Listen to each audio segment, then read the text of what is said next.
I was born in the year that my grandfather, Mies van der Rohe, left Germany.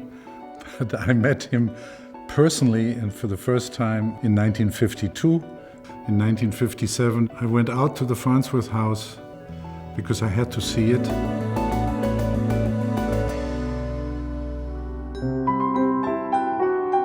The Farnsworth House is a very simple weekend house.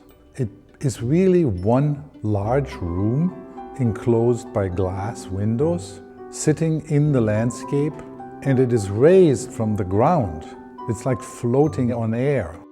It is undoubtedly one of the great monuments of the 20th century architecture. I've actually restored the house a couple of times, once for the second owner, Lord Peter Palumbo from London. There was a major flood where the house was flooded 5 feet up the walls. I think that broke his heart, and eventually he decided to put it up for auction. Let's begin the bidding. It was very intense. A group of people, friends of the Farnsworth House, helped purchase it, so the house went into the right hands. Landmarks Illinois has played a major role in the preservation of the Farnsworth House. They managed and protected the house until the National Trust for Historic Preservation took over that responsibility. Why was it important to save it? Because it's an icon.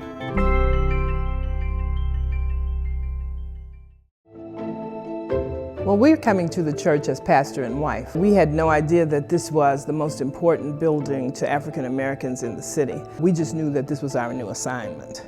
We really didn't have any sense of the historic and cultural and architectural significance of the building that we were dealing with. We knew that it was in total disrepair and that our job would be to bring it back to life. We've done $2.2 million of work at Quinn Chapel. That includes the roof system, the dormer windows, the overhangs, fixing the towers, new copper on the exterior of the building. There are so many pieces to every single step of restoring a historic building. Although we have many miles to go, we've come a very long way.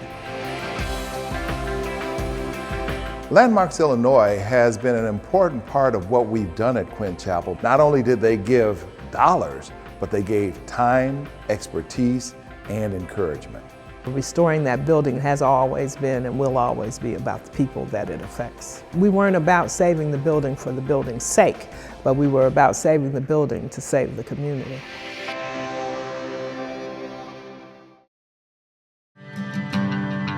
Driving near Paris, you see the courthouse from miles away, towering over the city. I think it really is the heart of the town. I'm a structural engineer, and the most meaningful project I've had the chance to work on was the restoration of the Edgar County Courthouse in small-town Paris, Illinois. It's meaningful because I grew up in Paris. Growing up, the courthouse was really part of life. In 2005, the statue on top of the courthouse was leaning. The wood framing on the inside of the bell tower was extremely deteriorated, decayed, essentially rotted out. Early estimates for restoration of the statue and the bell tower were over $1 million, which is a daunting sum for such a small community. Thankfully, the board was able to apply and receive a grant from Landmarks Illinois, which was specifically designated for restoration of the Lady Justice statue. That was a tremendous help to them.